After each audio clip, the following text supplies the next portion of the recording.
Hyper conjugation की। तो यहाँ पे आपको इस नाम से पता लग रहा है हाइपर कॉन्जुगेशन का मतलब हाईफाई टाइप ऑफ कॉन्जुगेशन।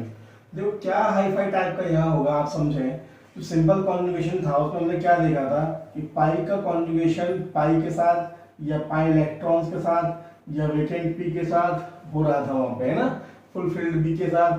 लेकिन यहाँ पे क्या है बेटा, ये पाई कॉन्जुगेशन नहीं करेगा, यहाँ बात करेगा, यहाँ पे हम बात करेंगे इट इज sigma pi,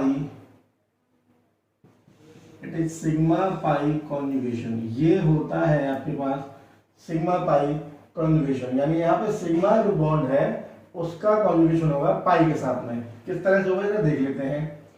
दूसरी बात यहाँ पे क्या है, देखो एक कंडीशन है, यहाँ पे कंडीशन ये है at least one alpha hydrogen should be present, एक अल्फा हाइड्रोजन एटलीस्ट होना चाहिए। ठीक है, तो बहुत से बच्चे कहते हैं अल्फा हाइड्रोजन क्या होता है। अल्फा हाइड्रोजन वो होता है, अल्फा हाइड्रोजन क्या होता है, that hydrogen which present on alpha carbon. अब सर अल्फा कार्बन, अब अल्फा कार्बन वो होगा ऐसा कार्बन जो डायरेक्टली कनेक्ट हुआ किसी फंक्शनल ग्रुप से, या डायरेक्टली कनेक्ट हुआ किसी पॉजिटिवली चार्ज कार्बन से, या डायरेक्टली कनेक्ट हुआ किसी डबल बॉन्डेड कार्बन से, ठीक है, या डायरेक्टली कनेक्ट हुआ किसी सब्स्टिट्यूएंट ग्रुप से। ये आपके पास में क्या कहलाएगा, अल्फा कार्बन कहलाएगा। या डायरेक्टली कनेक्ट हुआ किससे बेटा, फ्री रेडिकल कार्बन से। तो ऐसी कंडीशन में जो भी आपका अल्फा कार्बन यहाँ पे होगा, इस पर जितने भी हाइड्रोजन होंगे वो अल्फा हाइड्रोजन कहलाएंगे। जैसे हम समझ लेते हैं, जैसे CH3 CH2 positive, that is positively charge carbon से नेक्स्ट कार्बन, ये हो गया आपके पास अल्फा कार्बन, और इस पर जितने भी हाइड्रोजन है वो सभी अल्फा हाइड्रोजन होंगे। यहाँ पे देखिए कितने अल्फा हाइड्रोजन है, यहाँ पे अल्फा हाइड्रोजन 3 है। समझ में आ गई बात आपको। जैसे ये वाला कार्बन मान लेते हैं it is an free radical, clear. अब इससे नेक्स्ट कार्बन ये है, यहाँ पे देखो 1 2 3 कितना हाइड्रोजन है, एक हाइड्रोजन है। तो यहाँ पे नंबर ऑफ अल्फा एच कितने होगा बेटा, 1 अल्फा एच होगा। बात समझ में आ रही है आपको।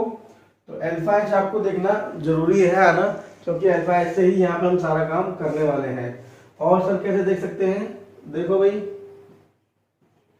जैसे this is doubly bonded carbon, doubly bonded carbon से नेक्स्ट कार्बन देखो, ये वाला कार्बन है और ये वाला कार्बन है, दिख रहा है आपको। तो यहाँ कार्बन, यहाँ पे कितने हाइड्रोजन बेटा, एक दो बॉन्ड यहाँ पूरे हो गए। तो यहाँ पे ये 2 हाइड्रोजन और यहाँ पे 2 हाइड्रोजन, यानी नंबर ऑफ अल्फा हाइड्रोजन कितने हो गए, अल्फा हाइड्रोजन हो गए आपके पास 2 + 2 दैट इक्वल टू 4, क्लियर। जैसे इसके पास हम बात करें, इसके पास में कितने अल्फा हाइड्रोजन बेटा, देखो डबली बॉन्डेड कार्बन से नेक्स्ट कार्बन पे 2 यहाँ, डबली बॉन्डेड कार्बन से नेक्स्ट कार्बन पे 2 यहाँ, डबली बॉन्डेड कार्बन से नेक्स्ट कार्बन पे 3 यहाँ। तो कितने हो गए बेटा, टोटल अल्फा एच हो गए इसके पास 7। बात समझ में आ रही है आपको। तो यहाँ पे हमें अल्फा हाइड्रोजन देखना आना जरूरी है, तभी हम आपको अच्छे से हाइपर कॉन्जुगेशन समझा पाएंगे। अब हम देखते हैं कि भाई हाइपर कॉन्जुगेशन किस तरह से आपका होता है, ठीक है। तो यहाँ पे देखो, जैसे मैं समझ लेता हूँ एग्जांपल के तौर पे कि आप देखिए, this is hydrogen and this is what, positively charge orbital या positive charge carbon vacant orbital है। यहाँ पे हाइड्रोजन, ठीक है। तो मैं आपको ऐसे मान लेते हैं, पहला पढ़ रहा है हाइपर कॉन्जुगेशन कार्बोकेटाइन, यहाँ पे पॉजिटिव चार्ज है, ये वैकेंट ऑर्बिटल है, क्लियर। अब वैकेंट ऑर्बिटल है, तो यहाँ पे आप क्या देख रहे हैं, this is an what, this is a sigma orbital, sigma orbital है। सिग्मा ऑर्बिटल के इलेक्ट्रॉन्स क्या करेंगे बेटा, इधर शिफ्ट होंगे, ठीक है। तो यहाँ से इसकी वजह से ये वाला बॉन्ड आपका टूट जाएगा।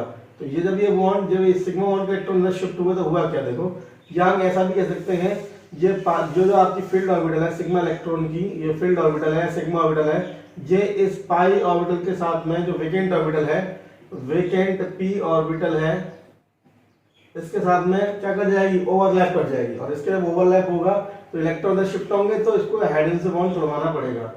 तो जैसे ये आपका इस तरह से हुआ, तो देखो यहाँ पे जो क्या हुआ, ये तो पाई बॉन्ड इधर आ गया, ठीक है, H H, और यहाँ पे ये पड़ा हुआ है H प्लस बिना बॉन्ड के। तो आप हाइपर कॉन्जुगेशन को एक और नाम देते हो जिसका नाम है बेटा क्या, अच्छा एक और चीज हम बताएं, इसका हम क्या नाम देते हैं, इसको हम नाम देते हैं no bond resonance.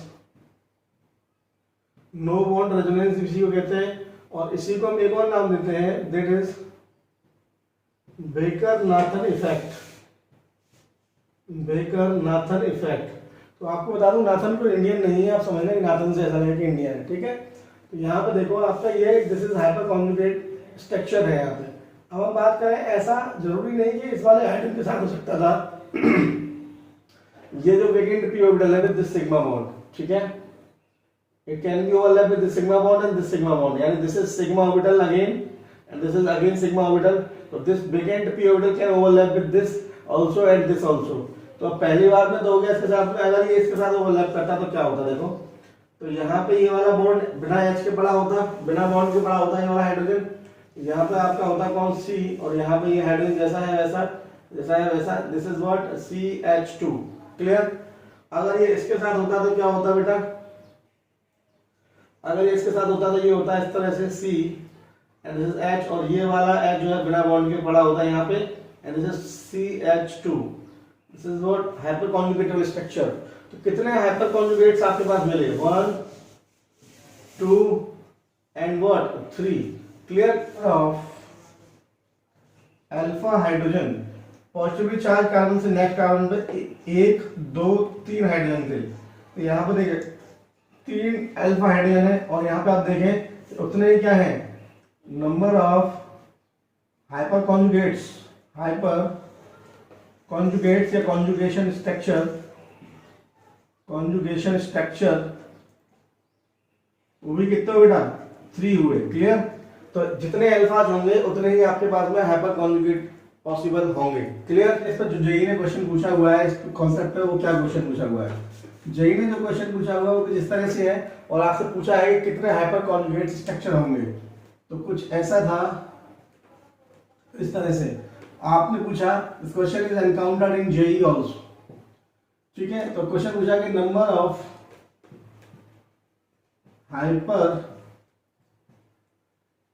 Conjugate structure, कितने हाइपर कॉन्जुगेट्स होंगे, तो आप देखिए कितने अल्फा एच, आप अल्फा एच निकाल लीजिए आपको इजीली मालूम चल जाएगा।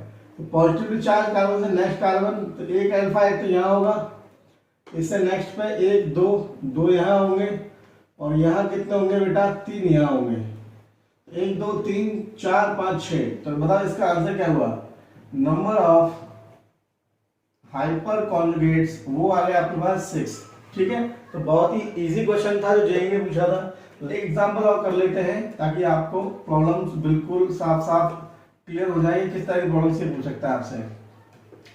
तो आपसे पूछा कि भाई कितने हाइपर कॉन्जुगेट स्ट्रक्चर यहाँ पॉसिबल है, कितने क्या यहाँ हाइपर कॉन्जुगेशन पॉसिबल है, यस पॉसिबल है। देखते हैं कितना, यहाँ डबली बॉन्डेड कार्बन से नेक्स्ट कार्बन पे 3 हाइड्रोजन यहाँ है, से नेक्स्ट पे 1 यहाँ है 4, तो number of alpha hydrogen will be कितने 4। तो यहाँ पे कितने हाइपर कॉन्जुगेट्स बनेंगे, number of hyperconjugates also equal to 4। आप चाहो तो बना के देख सकते हो, इसका हम पहला बनाएंगे। तो देखें आप पहला क्या बनाने वाले हैं, तो पहले केस में आप देखें यहाँ पे हाइड्रोजन है, यहाँ पे हाइड्रोजन है, यहाँ पे हाइड्रोजन है, तो मैं इधर से बना रहा हूँ पहले। तो आपने यहाँ देखा ये तो जैसे है वैसे बने रहेंगे।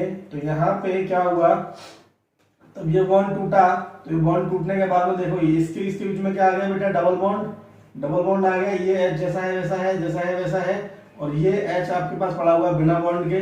तो एक बार ये इसके साथ हो गया, एक बार ये इसके साथ भी हो सकता है।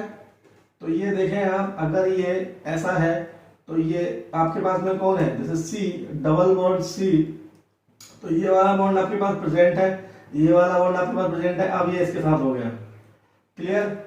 एक बार इसके साथ हो सकता है। तो आपने देखा है यहाँ पे ये इस तरह से, तो जैसे सी डबल बॉन्ड सी, तो इसके साथ भी बॉन्ड मौजूद है, इसके साथ भी बॉन्ड मौजूद है। अब ये इसके साथ हाइपर कॉन्जुगेट हो गया, यानी ये वाले सिग्मा इलेक्ट्रॉन्स इन्वॉल्व हो गए, क्लियर। तो 3 तो यहाँ से बन गए, 1 यहाँ से बन सकता है, और जो यहाँ से बनेगा इस वाले कार्बन से बनेगा, इससे नेक्स्ट कार्बन यहाँ से बनेगा, वो आप देखें वो किस तरह का बनेगा। तो मैं यहाँ से यहाँ बना दे रहा हूँ, आपको दिखाई दे। तो यहाँ पे क्या होगा बेटा, ये आपका ये वाला जो H है वो बॉन्ड टूट जाएगा, तो यानी ये वाला एच मैं यहाँ कहीं दिखा देता हूँ बिना बॉन्ड के, ठीक है। और यहाँ आ गया आपके पास डबल बॉन्ड, क्लियर, इस वाले कार्बन के बीच में, और ये आपके पास में डबल बॉन्ड। यहाँ पे आपके पास समझ में आ रही है, जैसे ये बॉन्ड टूटा तो यहाँ चार्ज कैसा हुआ बेटा, नेगेटिव, ये बॉन्ड इधर आ गया, ये डबल बॉन्ड हो गया, यहाँ पे आपके पास एक एच है ये, अब बाकी ये CH3 मौजूद है, क्लियर। तो कितने हाइपर कॉन्जुगेट्स बने आप देखें, पहला, second and third and fourth, clear. I hope आपके पास समझ में आई होगी। स्टेबिलिटी ऑफ कार्बोकेटाइन, ठीक है। हाइपर कॉन्जुगेशन से कैसे स्टेबिलिटी देखेंगे, देखो यहाँ पहले लिख देता हूं मैं आपको। हाइपर कॉन्जुगेशन से आपने देखा था कि हाइपर कॉन्जुगेशन के दौरान भी क्या है, सिग्मा इलेक्ट्रॉन सिस्टम में मूव कर रहे थे, यानी अल्टीमेटली चार्ज डेंसिटी जो है सिस्टम पे डिस्पर्स हो रही थी, जिसकी वजह से स्टेबिलिटी आपकी इंक्रीज हो रही थी। कितनी ज्यादा चार्ज डेंसिटी डिस्पर्स होगी, जितना ज्यादा नंबर ऑफ हाइपर कॉन्जुगेटेबल स्ट्रक्चर होंगे। तो इसका मतलब सीधे ये है, stability of carbocation, stability of carbocation is directly proportional to number of hyperconjugates, that is also equal to number of, क्या बोलो, अल्फा हाइड्रोजन, क्लियर है। तो इस पे जैसे हम एक क्वेश्चन करें सिंपल सा, बहुत ही आसान सा क्वेश्चन करेंगे, जैसे दिस इज CH2 पॉजिटिव, आपका पहला, दूसरा हमने लिया इस तरह से, ये आपका सेकेंड एंड थर्ड हमने ले लिया ये। तो हमने पूछा कि बताइए इनमें से कौन ज्यादा स्टेबल है, तो आप इसको देखें स्टेबिलिटी बताने के लिए। तो यहाँ देखिए हम अल्फा एच काउंट करते हैं, तो पॉजिटिवली चार्ज कार्बन से नेक्स्ट कार्बन पे एक अल्फा एच, तो यहाँ देखो number of alpha hydrogen that is equal to 1।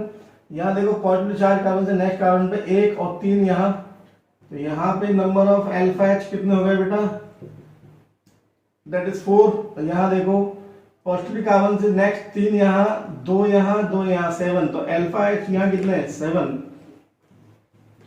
तो आप स्टेबिलिटी जब बताएंगे तो स्टेबिलिटी आप देखेंगे क्या, थर्ड का स्टेबिलिटी सबसे ज्यादा, सेकंड का सबसे थोड़ा कम, और फर्स्ट थोड़ा उससे कम, क्योंकि आप देख रहे हैं कि लेफ्ट टू राइट या थर्ड में देखिए सबसे ज्यादा अल्फा एच है, तो इसी के सबसे ज्यादा हाइपर कॉन्जुगेट्स आएंगे, और इस पे चार्ज डेंसिटी उतनी ज्यादा डिस्पर्स हो जाएगी, जो कि आपकी स्टेबिलिटी को बढ़ा देगी। बात समझ में आती है, क्लियर। दूसरा हम क्वेश्चन देखें, हमने पहले देख रखा है, हमने कार्बोकेटाइन की स्टेबिलिटी इंडक्टिव इफेक्ट से मेजर की थी, जिसमें हमने ऐसे क्वेश्चन लिया था, देखो इस तरह से, CH3 पॉजिटिव, यहां देखो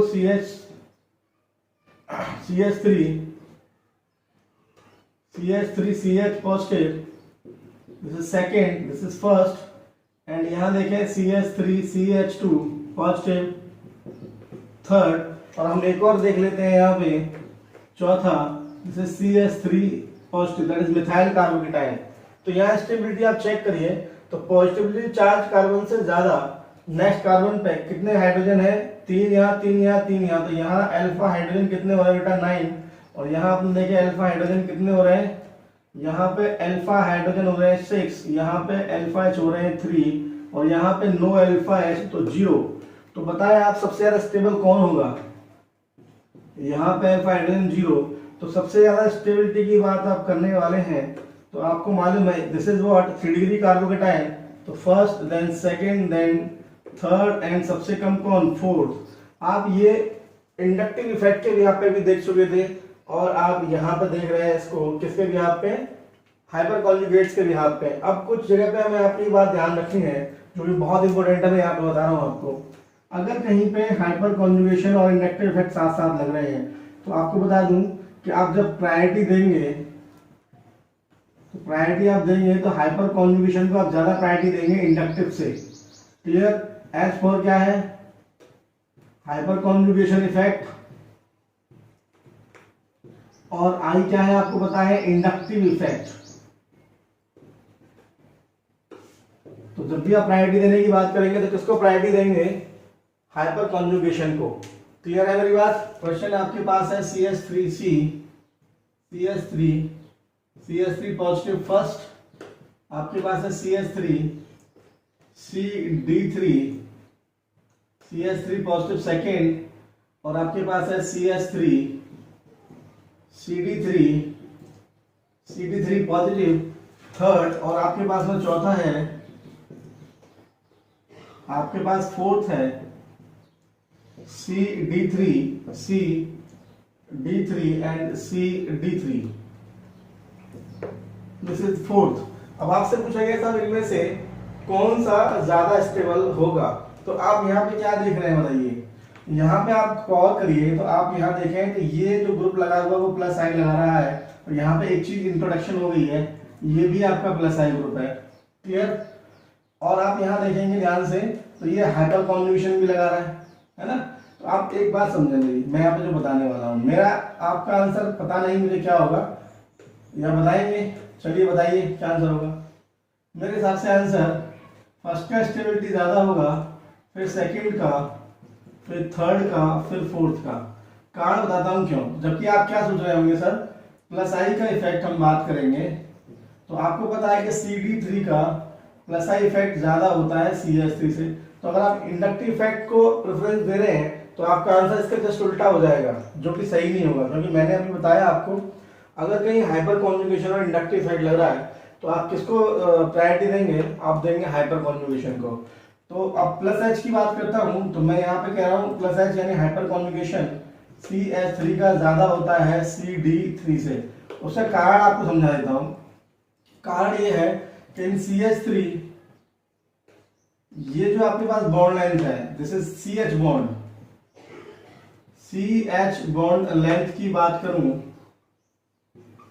वो आपकी बॉन्ड लेंथ बड़ी होती है किससे, मैं यहां हटा देता हूं, तो बॉन्ड लेंथ की बात कर लेता हूं यहां पे आपको समझाने के लिए। तो बॉन्ड लेंथ जो है बेटा, CH बॉन्ड लेंथ बड़ी होती है CD बॉन्ड लेंथ से, ठीक है। तो यहाँ पे आप क्या देखेंगे, तो ये वाला बॉन्ड इजीली टूट जाएगा और ये वाला बॉन्ड इजीली बॉन्ड नहीं टूटेगा। तो हाइपर कॉन्जुगेशन में ये जल्दी इन्वॉल्व होंगे बजाय इनके ड्यूटेरियम के। That's why the hyperconjugation effect of CH3 is greater than that of CD3।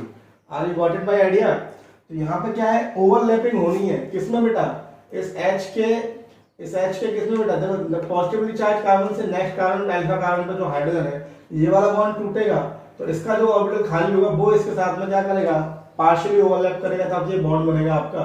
तो लेकिन ये बॉन्ड टूटना चाहिए ना पहले। तो यहाँ पे एक चीज तो ये है कि बॉन्ड लेंथ ज्यादा। दूसरी बात हम बात करें कि इसका साइज थोड़ा बड़ा होता है तो इफेक्टिव ओवरलैपिंग नहीं होगी। और रीजन क्या दे सकते हैं हम, अगर मैं बात करूं इफेक्टिंग ओवरलैपिंग